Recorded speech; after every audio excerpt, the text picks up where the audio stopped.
You think that cheap eagle tattoo is going to help you survive here, recruit? The words slice through the pre-dawn darkness at 4:30 a.m. like a combat knife through silk. Sergeant Thaddeus Grimshaw's face hovers inches from Sarah Blackwood's, his breath hot with black coffee and contempt. 40 recruits stand at rigid attention in the harsh glare of Fort Ironclad's floodlights. But Grimshaw has eyes only for the 28-year-old woman whose collar has shifted just enough to reveal black ink against pale skin. The eagle's wing peeks out, like a secret trying to escape. Sarah keeps her gaze fixed straight ahead, her breathing controlled despite the hammering in her chest. Welcome to our channel. If you love stories about unsung heroes and delayed justice, please subscribe and hit the notification bell. Today, we'll uncover the secret behind a female recruit's tattoo that silenced an entire training camp. Your support helps us share these powerful stories. The morning routine at Fort Ironclad begins the same way it has for 70 years, with calculated brutality designed to break spirits and rebuild soldiers. But this July morning carries an electric tension that even the other recruits can feel. Grimshaw circles Sarah like a predator who's found wounded prey. His 42 years have hardened him into something more machine than man, and everyone knows his particular hatred for female recruits who dare to mark their bodies with ink. "Drop and give me 500, Blackwood," he barks, spittle flying in the humid Texas air. "And make them proper ones, not those pathetic half-attempts you've been passing off as exercise. The rest of you maggots can watch what happens when someone thinks they're special." Sarah drops without hesitation, her palms hitting the scorched concrete with practiced precision. The first 50 push-ups flow like water, her form textbook perfect, despite the burning in her shoulders. Grimshaw plants his boot next to her head, counting each rep with sadistic pleasure.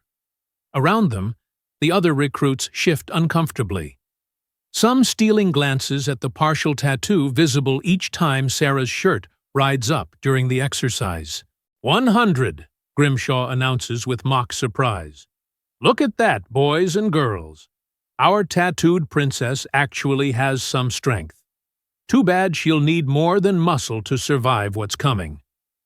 His voice carries across the training ground, ensuring everyone hears the threat beneath his words. Sarah continues without acknowledging him, her breathing steady even as sweat begins to pool beneath her. By 200 push-ups, whispers ripple through the formation despite strict orders for silence. Maverick Stone, a 26-year-old recruit with the bearing of someone who's seen combat before, risks a supportive nod when Sarah's eyes briefly meet his. She doesn't acknowledge it, focusing instead on the rhythm of her movements, up and down, the concrete scraping her palms raw. "Getting tired, Blackwood." Grimshaw crouches beside her, his voice dropping to a whisper meant only for her ears. "That eagle on your chest won't give you wings when you fail. And you will fail, just like every other woman who thought she belonged here." 300 push-ups, and Sarah's arms begin to shake, not from weakness, but from memories threatening to surface. The number 300 triggers something deep. 300 seconds she held position under enemy fire. 300 meters she dragged wounded bodies through sand and blood. She pushes harder, faster, trying to outrun the ghosts. Grimshaw mistakes her acceleration for desperation and laughs. At 400 push-ups, the morning sun begins to paint the horizon orange and pink. Other training units have begun their morning runs, and the sound of synchronized footfalls creates a military symphony that Sarah knows by heart. Her shirt is soaked through now, clinging to her body and revealing more of the tattoo. Not just an eagle, but an eagle with something beneath its wings. Numbers that Grimshaw can't quite make out from his angle. 450, he counts, his confidence wavering slightly as Sarah shows no signs of stopping. "Well, well, perhaps our princess has some warrior in her after all. Tell me, Blackwood, where did you serve before deciding to play soldier here?" Sarah completes her 500th push-up and springs to her feet in one fluid motion, resuming a tension position as if she hadn't just performed a feat that would break most trained soldiers. Her green eyes remain fixed on the middle distance, but there's something in them now. Not defiance, but a deep sadness that Grimshaw doesn't know how to interpret. "Permission to return to formation, Sergeant," she says, her voice steady despite her exertion. Grimshaw steps closer, using his height advantage to loom over her 5'7" frame. His eyes narrow as he studies the portion of tattoo visible above her collar. "Negative, recruit. You'll stand right there while the others run their 5 miles. Maybe the Texas sun will bake some respect into you." The formation breaks for their morning run, leaving Sarah standing alone in the growing heat. Grimshaw assigns 2 junior instructors to watch her, then stalks off to oversee the runners. Neither guard speaks to her, but she catches them exchanging glances. Everyone knows Grimshaw has crossed a line, but no one dares challenge the sergeant who's trained more Special Forces operators than anyone else at Fort Ironclad. 2 hours pass before the runners return, drenched in sweat and gasping in the 100-degree heat. Sarah hasn't moved a muscle, her posture perfect despite the sun that's turned her exposed skin bright red. Several recruits shoot her sympathetic looks, particularly Helena Cross, a 31-year-old woman whose intelligent eyes seem to catalog everything. Sarah doesn't acknowledge any of them, her discipline absolute. The morning progresses through combat drills and weapons training, with Grimshaw finding every opportunity to single Sarah out for additional punishment. But something strange happens. Each challenge he throws at her, she completes with an efficiency that speaks of muscle memory rather than current training. When he demands she disassemble and reassemble an M4 carbine blindfolded, she does it in 43 seconds. When he orders her to navigate an obstacle course in full gear, she beats the course record by 12 seconds. "Where did you train, Blackwood?" Grimshaw demands during lunch, cornering her at the mess hall while others eat. "That's not beginner's luck, that's trained skill." Sarah takes a measured bite of her MRE before responding. "I was a nurse, Sergeant. Combat medicine in Afghanistan." The half-truth rolls off her tongue easily, practiced from months of maintaining this cover. Grimshaw's eyes narrow with suspicion, but before he can press further, an alarm sounds across the base. "Surprise inspection!" someone shouts, and the mess hall erupts into controlled chaos as recruits scramble to prepare. Colonel Cornelius Ashford himself is making rounds, something that happens maybe twice a year. The 58-year-old commander of Fort Ironclad has a reputation for finding the smallest infractions. Careers have ended during his inspections. The recruits stand at perfect attention in their barracks, footlockers open for inspection. Colonel Ashford moves through the rows like a force of nature, his presence commanding absolute focus.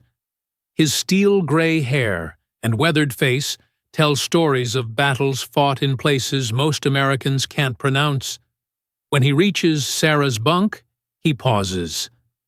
"Recruit Blackwood," he reads from his clipboard, then looks up at her with piercing blue eyes. "At ease, soldier." Sarah shifts to parade rest, and the movement causes her collar to gap slightly. Ashford's eyes catch the tattoo, and his entire body goes rigid. The color drains from his face as he steps closer, his voice dropping to barely a whisper. "That tattoo. May I see it properly, recruit?" "Sir." "Yes, sir," Sarah responds, unbuttoning the top 2 buttons of her uniform to reveal the full design. A black eagle with wings spread, and beneath it, the numbers 7-19 clearly visible. Ashford's hand trembles as he reaches out, stopping just short of touching the ink. "Phantom 7, he breathes, the words barely audible. "July 19th, 2019. But that's impossible. They all died. Every last one of them died in that valley." Grimshaw, who's been hovering nearby, steps forward with confusion written across his face. "Sir, what's Phantom 7? Ashford's eyes haven't left Sarah's tattoo, and when he speaks, his voice carries the weight of unshed tears. Phantom 7 was a classified special operations unit, 12 operators sent on a rescue mission for 47 diplomatic hostages. They succeeded, saved every single hostage, but were ambushed during extraction. We lost communication at 0300 hours. When the recovery team arrived, they found 11 bodies. The barracks has gone completely silent, every recruit straining to hear. Sarah stands perfectly still, but a single tear tracks down her cheek.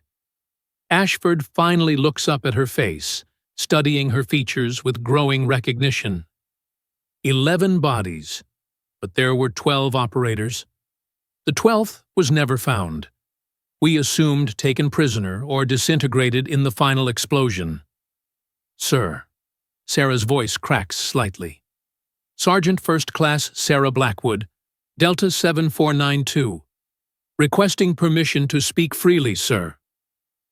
Ashford nods slowly, his eyes wide with disbelief. Sarah takes a deep breath, and when she speaks, her voice carries across the silent barracks. "I was the 12th operator, sir, combat medic attached to Phantom 7. I survived because I was treating wounded when the first RPG hit. Spent 72 hours evading enemy forces while carrying 3 wounded teammates. Only I made it to the extraction point." Her voice breaks completely on the last words. "I couldn't save them, sir. I tried, but I couldn't save them." The silence that follows is deafening. Grimshaw looks like he's been punched in the gut, his face cycling through shame, disbelief, and horror. Several recruits have tears in their eyes. Maverick Stone's hands are clenched into fists, and Helena Cross has pulled out what looks like a phone, but might be something else entirely. Colonel Ashford does something then that no one at Fort Ironclad has ever seen. He snaps to attention and renders a perfect salute to a recruit. "Sergeant Blackwood, I led Phantom 7 for 3 years before my promotion. Those were my boys. My son, Lieutenant Marcus Ashford, was your team leader." Sarah's composure finally breaks completely as she returns the salute. "Marcus died in my arms, sir. His last words were about you, about how proud he was to be your son. I promised him I'd tell you. I'm sorry it took so long." The emotional weight in the room is suffocating. Grimshaw has backed against the wall, his face pale as he processes that he's been torturing a decorated war hero for weeks. Ashford maintains his salute for another heartbeat before dropping it. His voice is thick with emotion when he speaks again. "Sergeant Blackwood, you're ordered to report to my office immediately. Sergeant Grimshaw, you will accompany us. The rest of you are dismissed to afternoon training." As they file out of the barracks, Helena Cross approaches Sarah with an expression that's impossible to read. "That was either very brave or very dangerous, revealing yourself like that," she says quietly, and something in her tone suggests she knows more than she should. Sarah meets her gaze steadily. "Sometimes the truth needs its moment, even if it puts a target on your back." Helena nods slowly, then adds in an even lower voice, "That target might be bigger than you know. Be careful, Sergeant Blackwood. Not everyone wants heroes from Phantom 7 to surface." Before Sarah can respond, Grimshaw roughly gestures for her to follow the colonel. As they walk across the base, she notices how different everything feels. The weight of her secret has been crushing her for 2 years. Now, exposed to the light, she wonders if she's just signed her own death warrant. Colonel Ashford's office reflects the man himself. Spartan, functional, but with carefully placed photographs that reveal his humanity. Sarah's eyes are drawn immediately to one showing a younger Marcus Ashford in dress uniform, the same piercing blue eyes as his father. Ashford notices her looking and manages a sad smile. He would have been 31 this year. "He was the best of us, sir," Sarah says softly. "Natural leader. The men would have followed him into hell itself." "They did," Ashford replies, his voice heavy. "And most of them didn't come back. But you did, Sergeant. The question is why you're here, pretending to be a recruit. You could have had any posting, any assignment. Why Fort Ironclad?" Sarah glances at Grimshaw, who's standing at attention by the door, sweat beading on his forehead despite the air conditioning. She makes a decision that will change everything. "Because someone betrayed Phantom 7, sir. Someone gave our position to the enemy. I've spent 2 years trying to find out who, and the trail led here." She pulls out a small notebook from her pocket.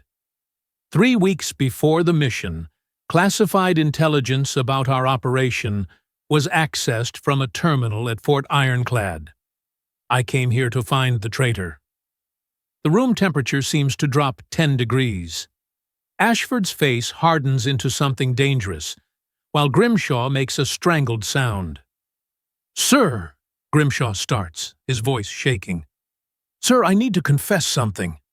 Both Ashford and Sarah turn to look at him. Grimshaw's face has gone gray, and he's trembling. 3 weeks before the Phantom 7 mission, I was approached by someone claiming to be military intelligence. They said they needed to verify operational security for a classified mission. I gave them access to a secure terminal. I thought I was helping. The confession hangs in the air like a poison cloud. Sarah's hand instinctively moves toward where her sidearm would be, but of course, recruits don't carry weapons. The silence following Grimshaw's confession stretches like a taut wire ready to snap. Sarah's body coils with barely contained rage, her training screaming at her to neutralize the threat. But something in Grimshaw's eyes, not just guilt, but genuine anguish, makes her pause. Colonel Ashford rises from his chair with deliberate slowness, each movement controlled despite the fury radiating from him. "You gave them access," Ashford says, his voice deadly quiet, "to verify operational security. And you never thought to verify their credentials first?" Grimshaw's legs buckle, and he drops to his knees. "Sir, I've lived with this guilt every day since the news broke about Phantom 7. I didn't connect it until now, until I heard Sergeant Blackwood's story. The timing, the access point. It was me. I killed those men." Sarah moves before anyone can react, crossing the room in 3 swift strides. Both men tense, expecting violence, but instead, she places her hand on Grimshaw's shoulder. "Look at me, Sergeant," she commands, and when he raises his tear-stained face, she continues, "You were manipulated by professionals. The real traitors are the ones who used you, and they're still out there. Do you think Grimshaw is truly innocent? Leave a comment about the detail you find most suspicious. Don't forget to like if this story touches your heart." Ashford activates his desk phone, his fingers dancing across the secure line. "This is Colonel Ashford. Authorization Tango 77. I need a full security sweep of Fort Ironclad immediately. Possible surveillance devices. Check everything." He pauses, listening, then adds, "And contact FBI Special Agent Helena Cross. Tell her the Phoenix has surfaced." Sarah's head snaps up at the mention of Helena's name. She's FBI? She's been in my barracks for 3 weeks. Protection detail, Ashford confirms. We've suspected someone would come for you eventually. Helena volunteered to go undercover when we got word of unusual chatter about Phantom 7 survivors. What we didn't expect was for you to reveal yourself so publicly. A knock at the door interrupts them, and Helena Cross enters without waiting for permission. Gone is the uncertain recruit facade, replaced by a sharp-eyed federal agent with a Glock visible beneath her jacket. "Colonel, we have a problem," she announces. "My surveillance equipment just detected 3 unauthorized transmissions from this building. Someone's been listening, and they just sent out a location confirmation. The implications hit everyone simultaneously. Sarah's cover is blown, and her location has been transmitted to unknown parties. Ashford immediately initiates lockdown procedures, while Helena coordinates with her team via encrypted phone. Grimshaw, still kneeling, looks up at Sarah with desperate eyes. "Let me help. Please, I need to make this right." Sarah studies him for a long moment, then extends her hand to help him up. "We'll need every trained soldier we can get. How many veterans are currently at Fort Ironclad?" Ashford pulls up personnel files on his computer. Between instructors and advanced training units, about 300 combat veterans. But we can't be sure who to trust. The enemy had inside information before. "I can vouch for 12 recruits in our unit," Helena interjects. "I've been vetting them for weeks. Maverick Stone is former Marine Force Recon, did 2 tours in Syria. 3 others have combat experience they haven't disclosed." Sarah moves to the window, scanning the base with tactical precision. "They'll come at night. Standard infiltration tactics would put them here between 0200 and 0400 hours. We have maybe 8 hours to prepare." "How can you be sure?" Grimshaw asks, his voice steadier now that he has a mission. Sarah turns from the window, and for the first time since arriving at Fort Ironclad, she allows her true self to surface. The special operator who survived impossible odds. Because that's when I would come. When the base is at minimum alertness, when most personnel are in deepest sleep cycle. Plus, she adds grimly, it's when Phantom 7 was hit. These people like their symbolism. Ashford nods, already formulating defense plans. "I'll alert base security, but carefully. We don't know how deep this conspiracy goes. Helena, can your team provide overwatch?" 6 agents are en route, Helena confirms. ETA 90 minutes. "But Colonel, there's something else." She pauses, choosing her words carefully. "The chatter we intercepted mentioned a $50 million bounty. Someone wants Sergeant Blackwood very badly. Dead or alive." The afternoon transforms Fort Ironclad from a training facility into a fortress preparing for siege. Sarah works with Grimshaw to identify defensive positions while Helena coordinates with arriving FBI agents. The regular recruits are told it's a surprise readiness drill. Only the select few Helena has vetted know the truth. Maverick Stone approaches Sarah as she's checking sightlines from the barracks roof. "Sergeant Blackwood, I want you to know something. My younger brother was one of those 47 hostages Phantom 7 saved. His name was Timothy Stone, diplomatic attaché. You gave me my brother back." Sarah pauses in her work, the weight of connection hitting her. "Timothy Stone. I remember him. Brave kid. Helped keep the other hostages calm during the extraction. He named his daughter after the medic who carried him to safety when he got hit by shrapnel." Maverick continues, "Her name is Sarah. We just never knew it was you." The moment is interrupted by Grimshaw's voice over the radio. "Movement detected on the north perimeter. Could be nothing, but... Wait, that's not right.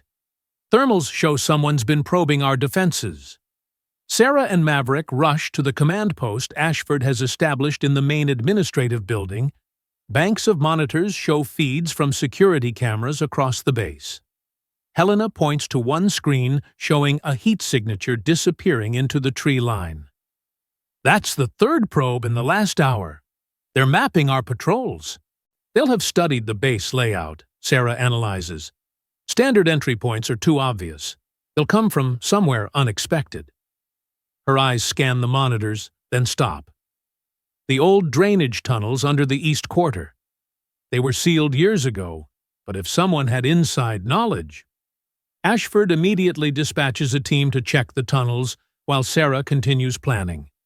We need to make them think we're vulnerable somewhere specific. Channel them into a kill zone. Colonel, what if we stage a medical emergency? Move me to the base hospital under guard. Make it look like I'm injured. That's insane, Grimshaw protests. You'd be exposed. Exactly, Sarah replies with a cold smile.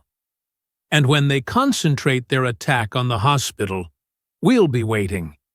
Helena, can your team position snipers on the surrounding buildings?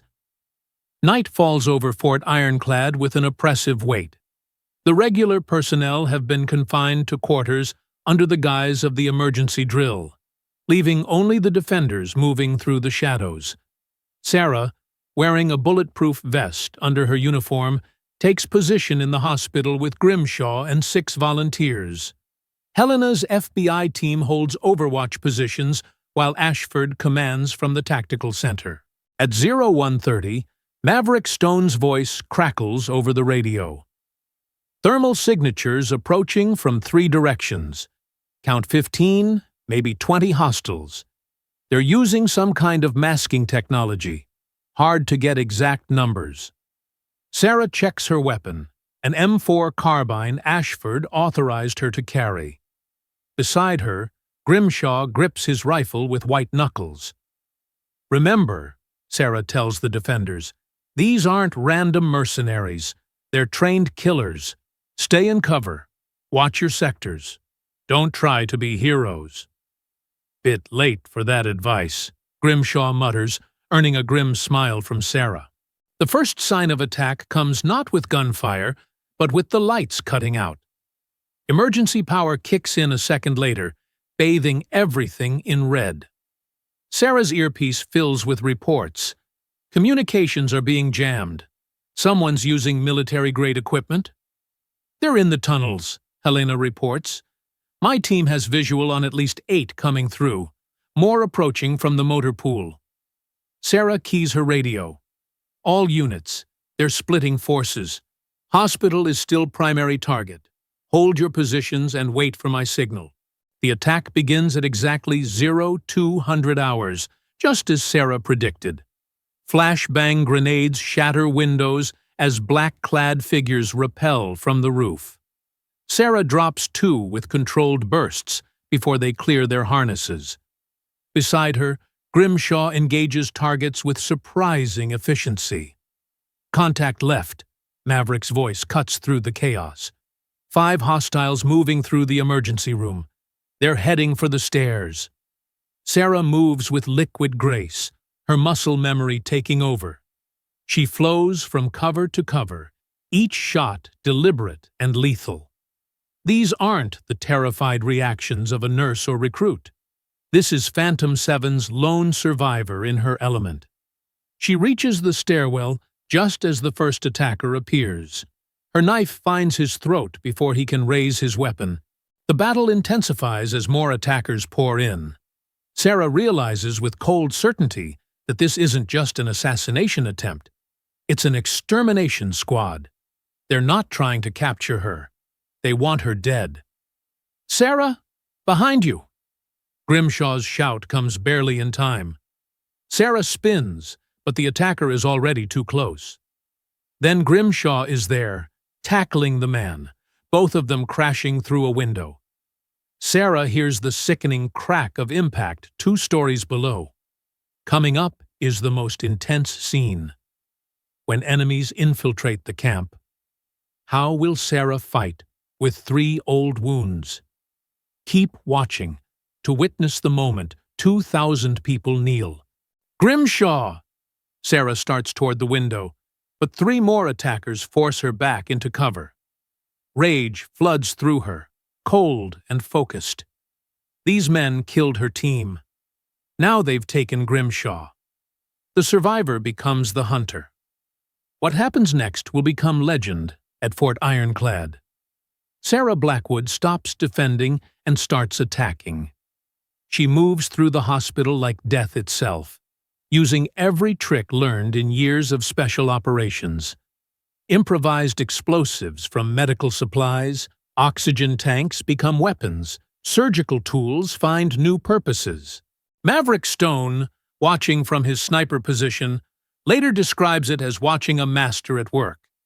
She didn't just fight them. She dissected their attack, predicted their movements, turned their aggression against them. I've never seen anything like it. By the time FBI reinforcements arrive, 11 attackers are down. 4 more are captured trying to escape. Sarah stands in the devastated hospital lobby, blood seeping from a reopened wound on her shoulder. She doesn't notice Helena approaching until the agent places a gentle hand on her arm. "It's over, Sarah. We got them." Sarah shakes her head, her eyes distant. "It's never over. There will always be another threat, another mission." She pauses, then asks quietly, "Grimshaw?" "Alive," Helena reports. "Broken spine, but the medical team thinks he'll survive. Might not walk again, but he's alive." Sarah closes her eyes, allowing herself one moment of relief before the weight of command returns. The other defenders? 3 wounded, none critical. Your planning saved lives tonight. These weren't random mercenaries, by the way. Helena holds up a captured identification. Former Spetsnaz, Russian Special Forces. Someone paid serious money for this hit. Dawn breaks over Fort Ironclad to find the base transformed. FBI agents process crime scenes while Army investigators begin their inquiry. Sarah sits beside Grimshaw's hospital bed, watching the sergeant struggle back to consciousness. His eyes flutter open, focusing on her with difficulty. "Did we win?" he croaks. Sarah squeezes his hand gently. "We survived. In our line of work, that counts as winning." "I'm sorry," Grimshaw whispers, "for everything, for how I treated you, for Phantom 7, for—" "Stop!" Sarah interrupts firmly. "You fought beside me when it mattered. That's all I need to know." Colonel Ashford enters, his uniform pristine despite the sleepless night. "Sergeant Blackwood, Sergeant Grimshaw, there's something you both need to see." He wheels Grimshaw's bed to the window overlooking the parade ground. Below, the entire population of Fort Ironclad has assembled. 2,000 soldiers in perfect formation. As they watch, Ashford speaks into his radio. "All units, attention to orders." His voice echoes across the base through loudspeakers. "Last night, Fort Ironclad was attacked by foreign operatives seeking to assassinate an American hero.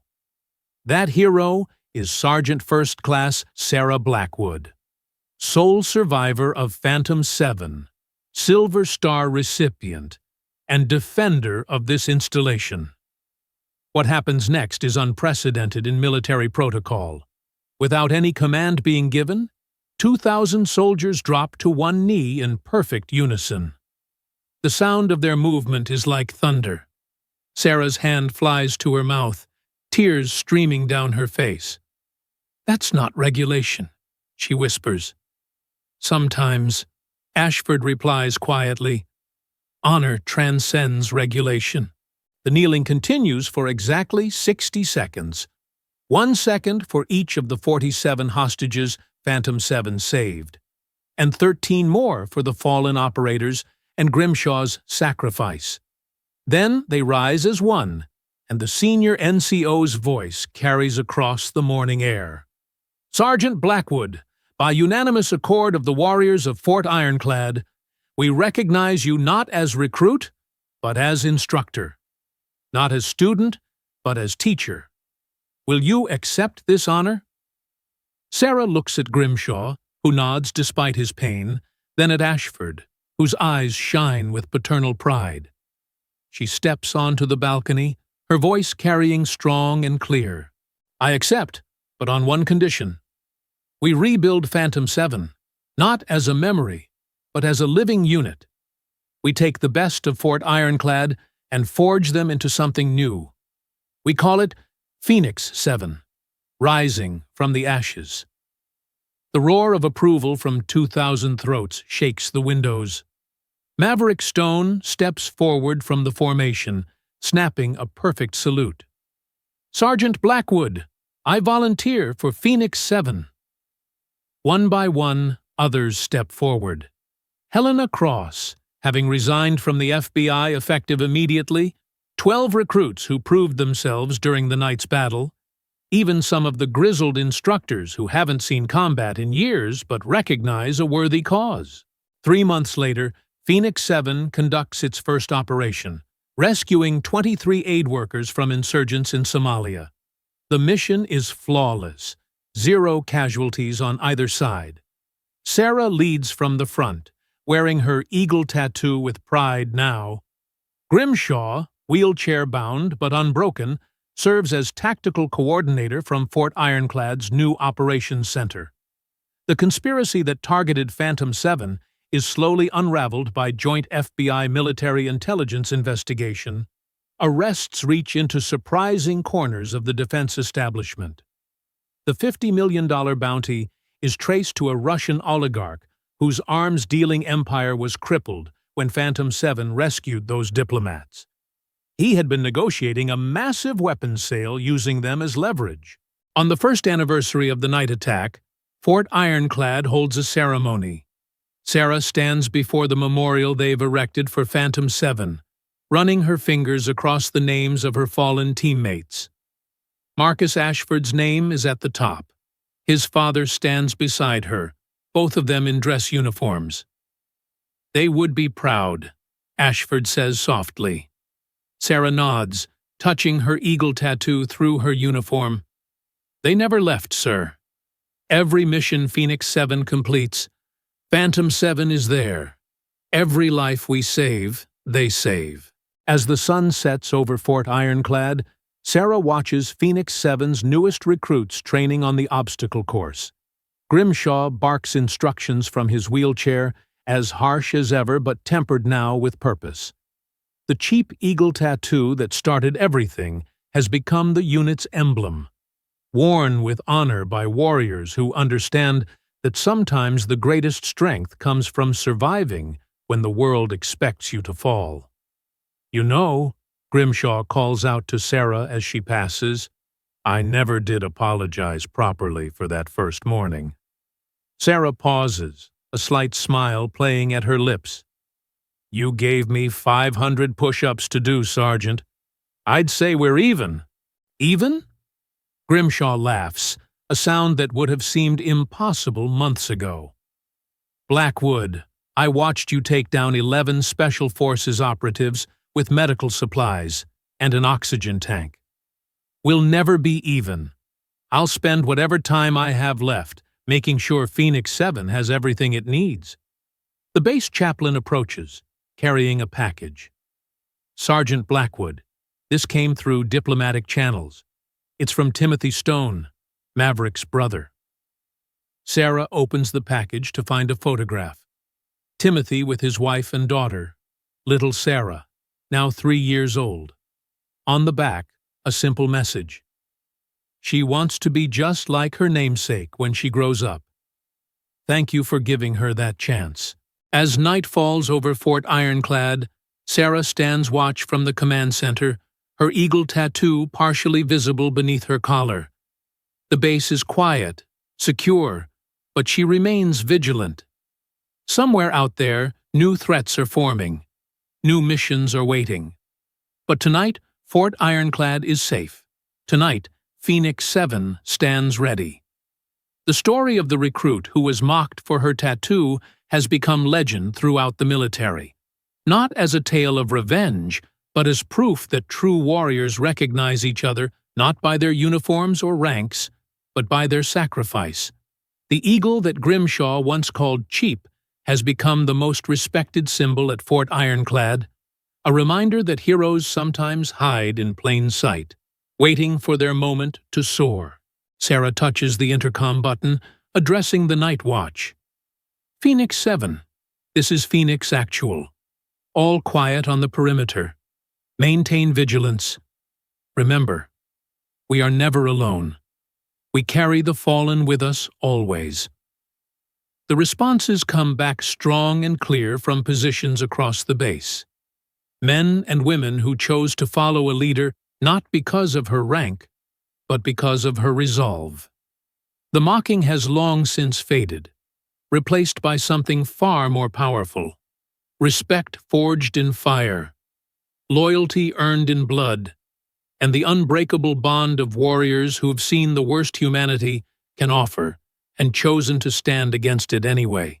Tomorrow, Phoenix 7 will ship out for another mission, another chance to honor the fallen by saving the living. But tonight, Sarah Blackwood stands watch over Fort Ironclad.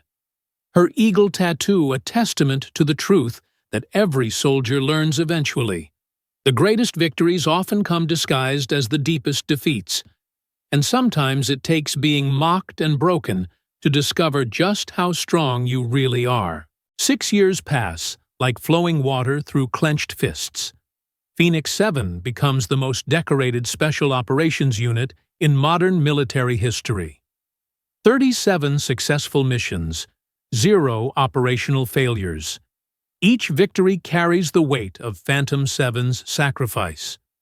Sarah, now Major Blackwood, still wears her eagle tattoo proudly. Though her uniform covers it, everyone knows it's there. The mark of resurrection. The symbol of second chances.